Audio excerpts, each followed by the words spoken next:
Hey yo, what's up, Eagles Nation? What's up, Sports Nation? It's your boy, Cool Eagle, back here with another video.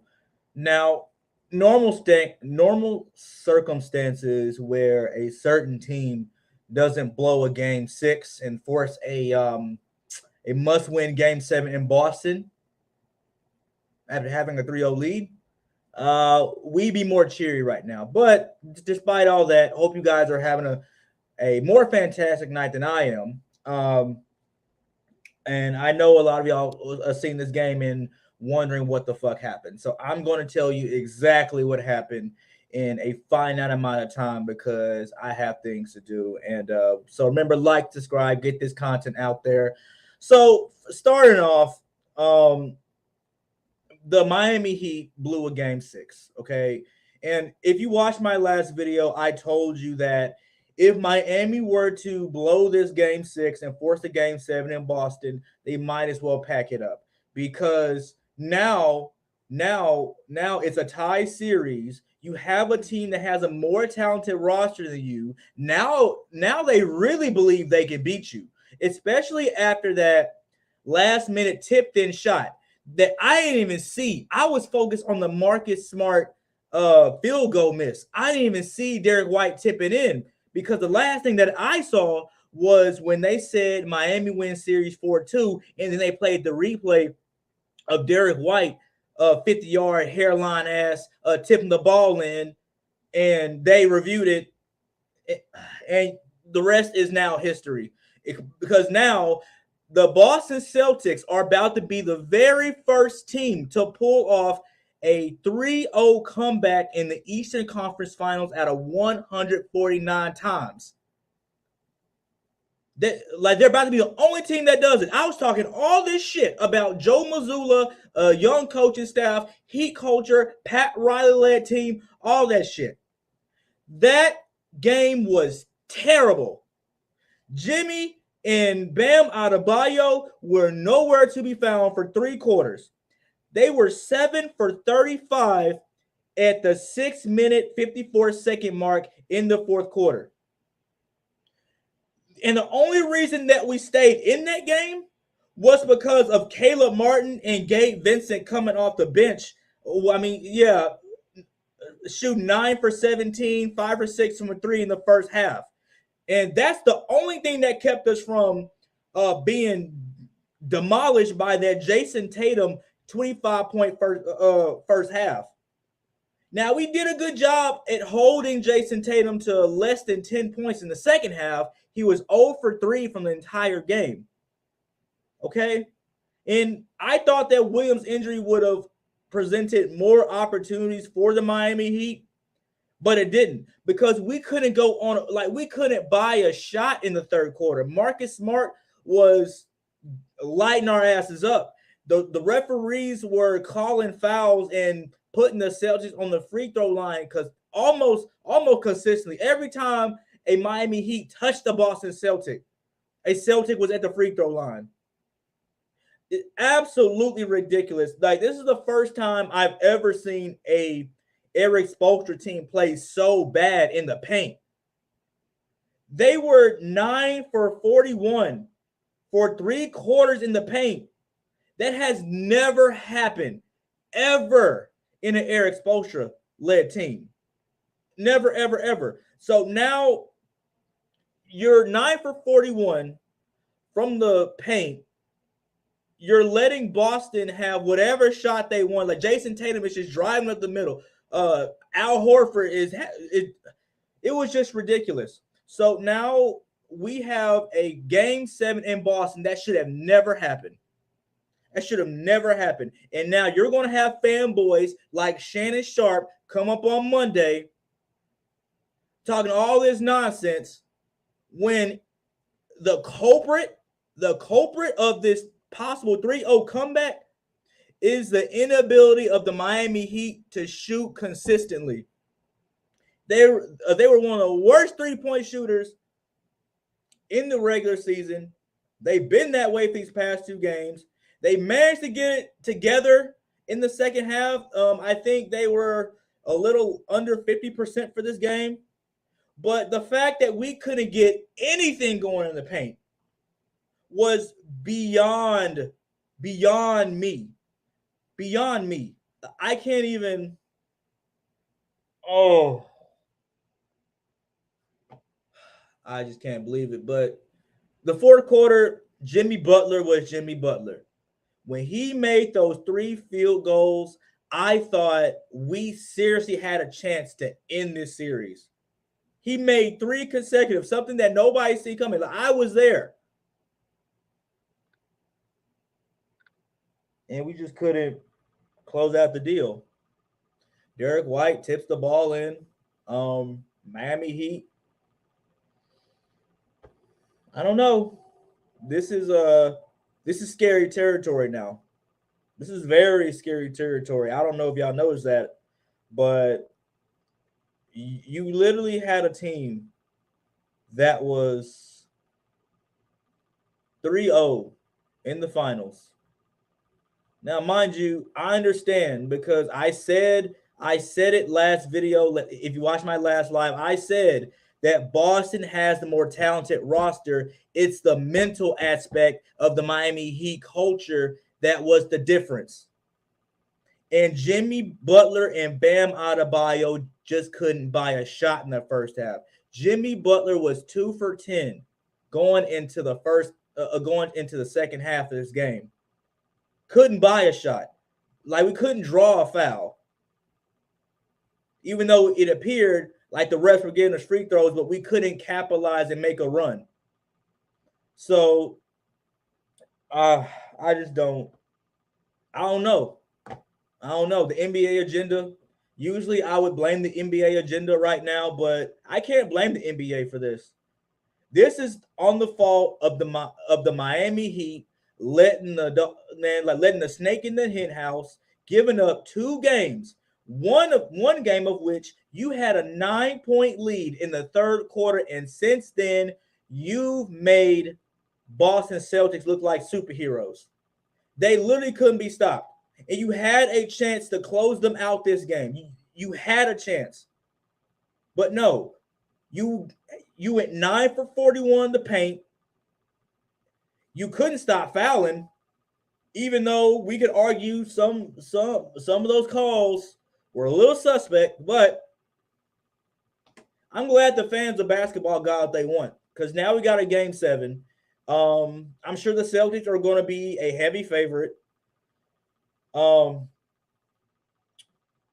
can we count on the Miami Heat shooting a little under 50% for game 7? Because if they do good from the paint in game 7, what's the likelihood that they're going to do good from 3 like they did this game? They're one of the worst 3-point shooting teams in the NBA in the regular season. And here's the stat. You want to see it. Miami was the fourth worst 3-point shooting team during the regular season.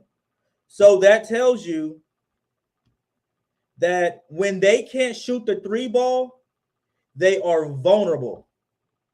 And we saw that this game. But this time, they actually shot well from the 3. It's them going 9 for 41 in the paint, and Jimmy Butler and Bam Adebayo going for 7 of 35 halfway into the fourth quarter. So I'm curious to hear what you guys think in the comments. I actually got to get going. Oh my gosh. And usually I would shut down the night for a case like this, but a friend wanted to hang out and go do some stuff, whatever. So I'm going to try to get over this. I'm curious to hear what you guys think in the comments. Love doing this with you guys. This was a super disappointing game. Like, this should have never happened. And if you watch my last video, I told you guys, if the Miami Heat do not pull off this game 6 win, if they do not pull this off, the Miami Heat might as well say, okay, Cancun. Because I think that tip-in shot by Derek White, I wouldn't be surprised if that Derek White tip-in shot demoralized the whole team. Because when you're inches away from closing out the Eastern Conference Finals, where you were up 3-0 and you gave away 2 games, One game of which you had a 9-point lead in the third quarter and you gave it up. That's inexcusable.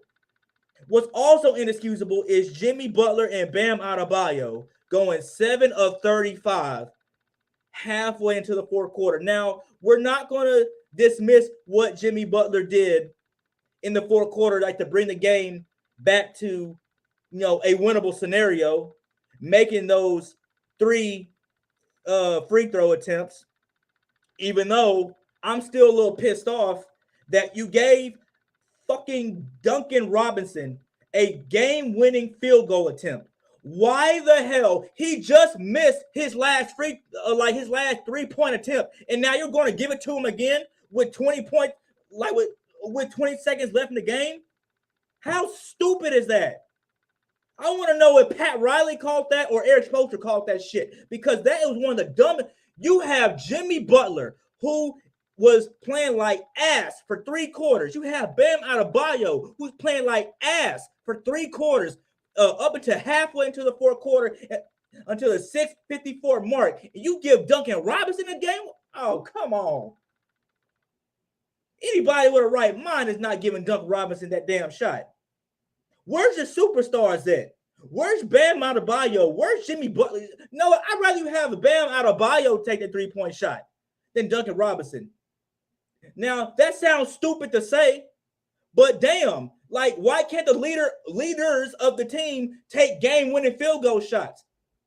Why is a guy that missed his previous 2 3-point attempts, why is he in a position to shoot game-winning field goal shots?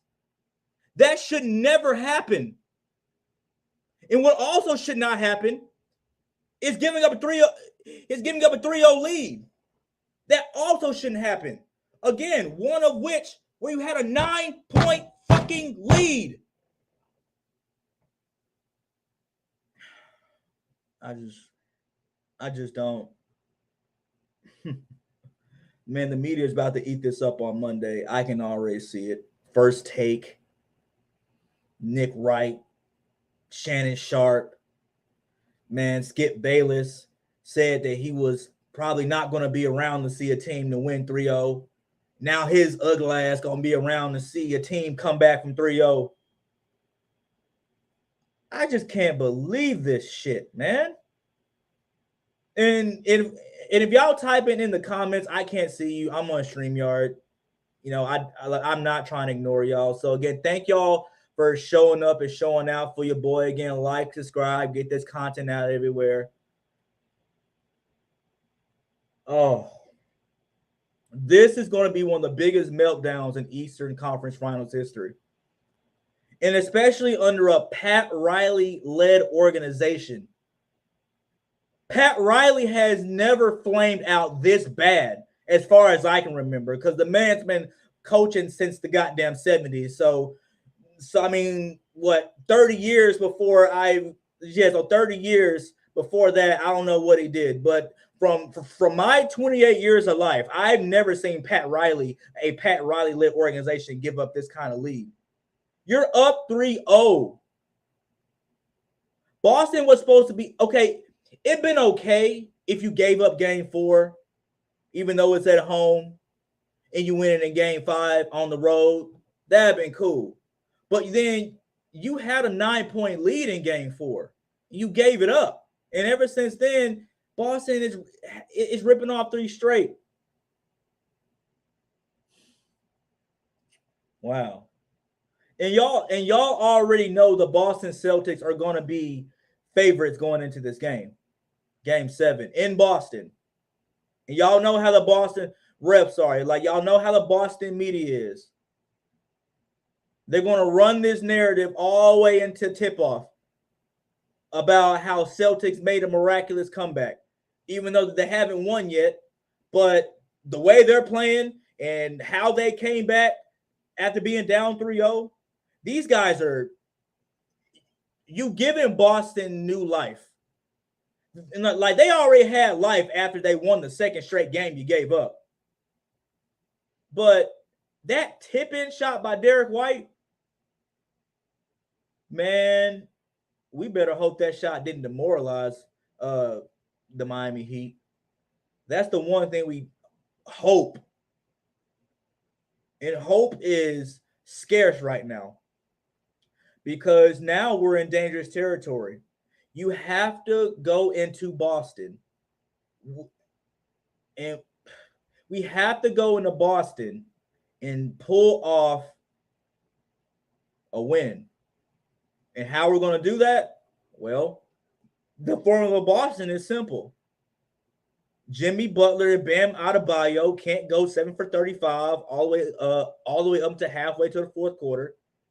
We can't be 9 for 41 in the paint, and we can't be making stupid fouls. And also, we should never ever in life. I don't care if he's the last man on earth. Do not let Duncan Robinson take these game-winning shots when you have two superstars and two rookies and Caleb Vincent and the other guy, I can't figure his name, Gabe Vincent and Caleb Martin, who have been playing their asses off. Caleb Martin, I think Gabe Vincent, like they had a double-double, 21 and 10. And we still couldn't get it done because Jimmy Butler and Bam go for 7 for 35.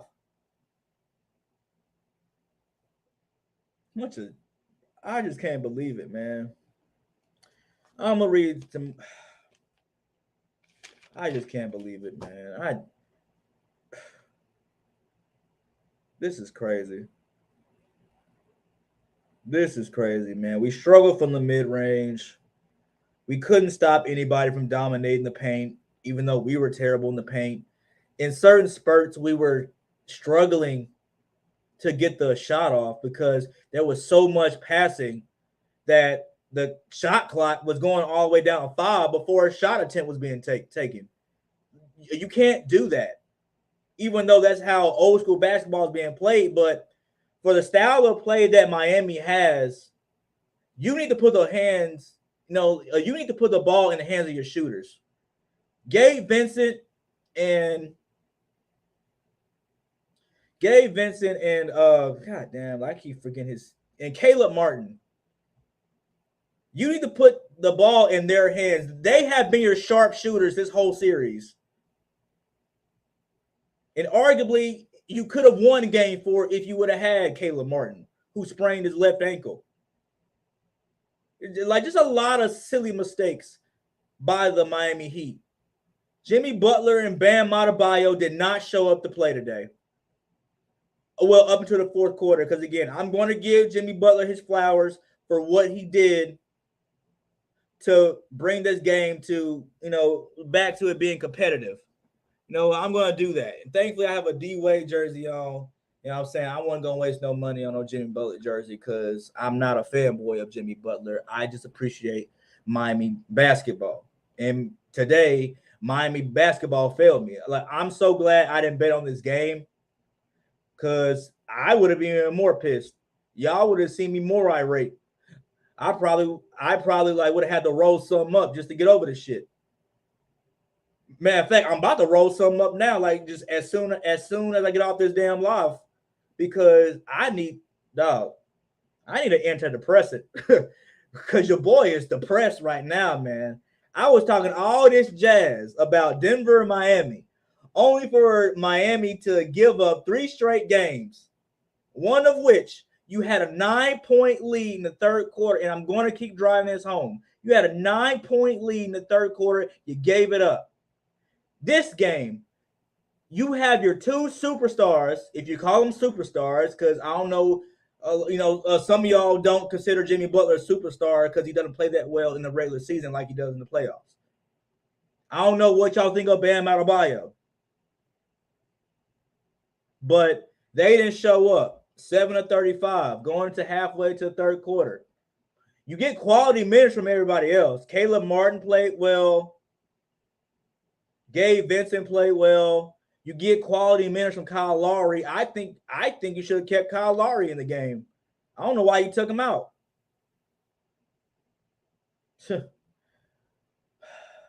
Man, Heat fans, Man, Heat fans got a task on them.